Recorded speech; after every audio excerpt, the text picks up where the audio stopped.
dox ñaxtu bi ñu def ni nag dañ ko def benn weer ginnaaw bi ñu tegee loxo suñu ñoon fàttali rek ne loolu bu muy am mooy président Ousmane Sonko bu mu waxee ne dafay def caravane de la liberté jëlee ko Casamance jaaree fi Tambacounda donte egsiwu fi am na ñoo xam ne bu ñu déggee ne war na ñëw ñu dem booru Tamba Socé bu ko teeru boobu lañ leen teg loxo te jàpp nañ ne loolu dem ak dikk loolu dafa nekk loo xam ne dafa bokk ci ak yelleefu doomu aadama donc tant que fi ñuy dem interdire ñu ko te kenn waxu leen ne au départ ne interdire ñu ko donc ñun duñ jóg bu demoon pour dem foofu ñu teg leen loxo mais bi ñu fa demee bi ñu demee police ak gendarmerie dañu ñëwoon dañ leen téye le temps que la caravane la passe comme ça ñu mun leen libérer mais li ñu jaaxal mooy après dañuy def lu ñu woowee instruction c'est-à-dire ouverture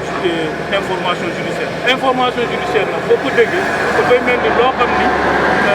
kenn xamul am na loo xam ne dañ leen ko reproché mais leerul